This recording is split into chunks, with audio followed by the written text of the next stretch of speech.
Yo, what's up mga kaduit? Ayan, welcome back dito sa ating YouTube channel. Kamusta po kayo? At mayroon tayo ditong dalawang unit na ipiprepare ngayong araw for paint.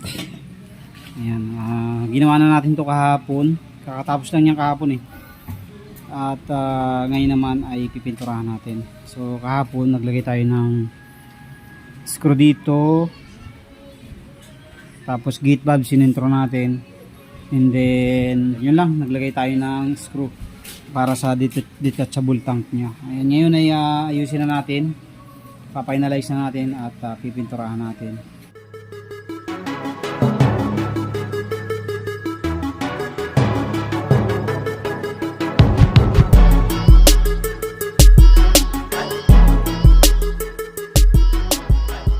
So before that, gagawin muna natin, bubutasan natin yung ilalim.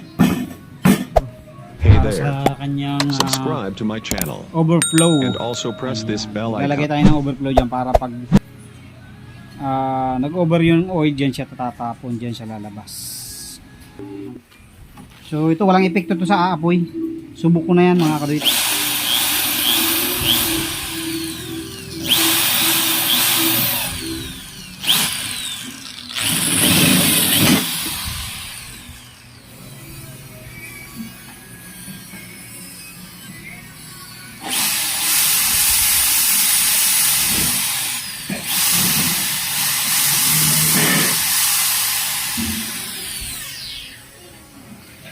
Okay. Ayan na, nabutasan na natin. Para sa overflow natin mga kaduit. Kasi pag hindi natin binutasan yan ay pwedeng mapuno yung pipe natin. Okay.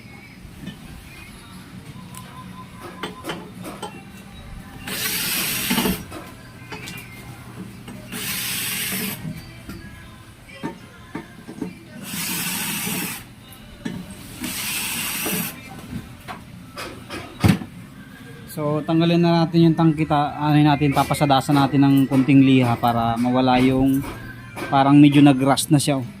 Kahapon lang to nilinis.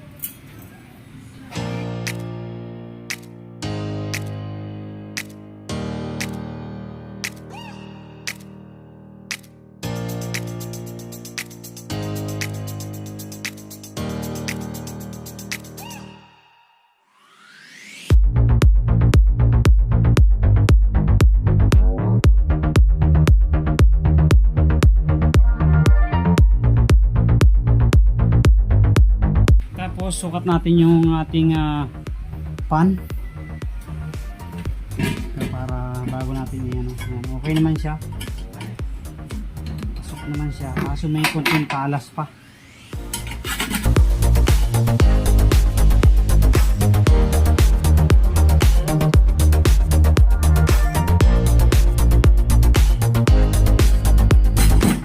Okay, ready to paint na yan.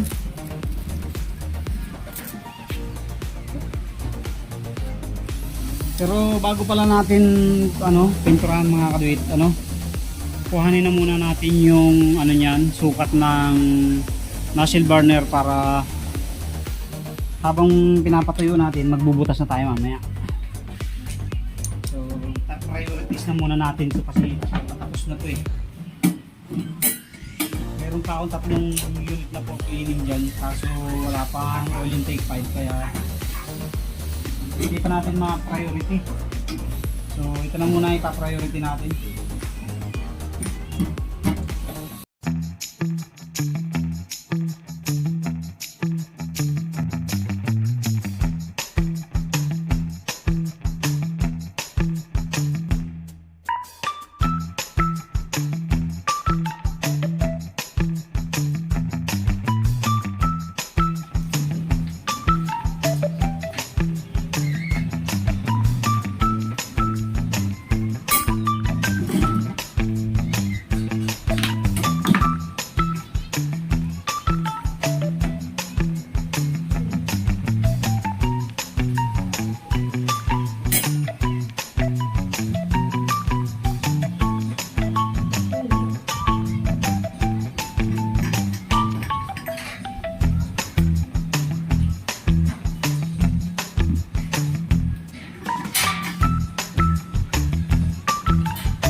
7.5 tong isa mga kaduit.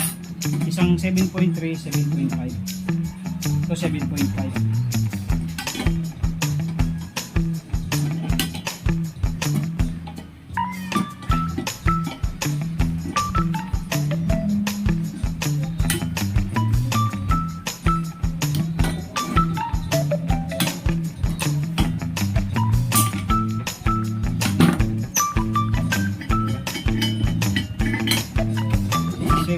Sukatan na rin natin para ano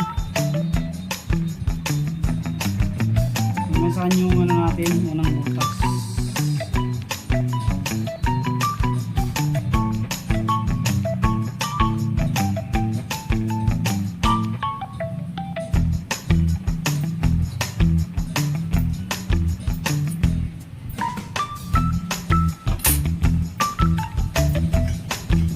.3 to sa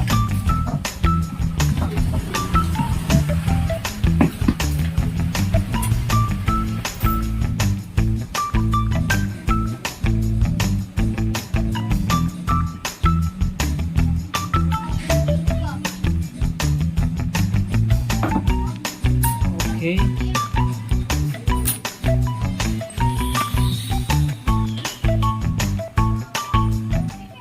Eto na mga katuwit, ginuhitan din natin yung tapat ng oil intake pipe. Yan, may guhit. Kasi pagka sinintro natin yung butas dun sa tapat ng oil intake pipe, pagka kulang sa langis, uusok yung oil intake pipe natin. Pero may trap naman na yan. So for ano lang, for secondary preventive yan, para hindi umusok sa oil intake pipe yun. Ito na yung unang bubutasan natin sa first layer natin. Mamaya na yan, pagkatapos natin pinturahan, yan ang isusunod natin. So ito na mga kaduit yung ating ginagamit na pintura para dun sa mga nagtatanong. Yan, epoxy primer black. Wala po nabibili sa hardware nito. Ewan lang sa inyong lugar ha. Wala po, kahit dito sa amin walang nabibili sa hardware na epoxy primer black.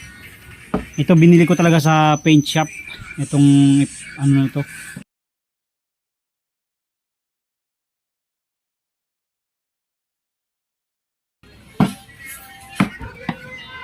Ayun, nagtanong ako, nag-ikot ako sa mga hardware, wala talaga ako nakita. Tapos ay naalala ko sa paint shop.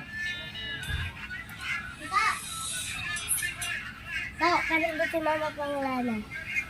Nandun sa loob, sa kabilang kwarto. Ayun, at nakakita tayo sa tansa. Sa paint shop, sa tansa natin ito nabili. Ano yan? So, ito na mga kapit, ready to paint na. Parang marami yung timpla ko, bahala na. Di baling sobra, wag lang kulang.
So yan na mga kadit, tapos na tayo. Medyo napakapal kasi maraming timpla natin pintura eh. Ayan, maya maya liliyahin na rin natin yan, tapos pipintahan na din natin ng high temp yan. Okay.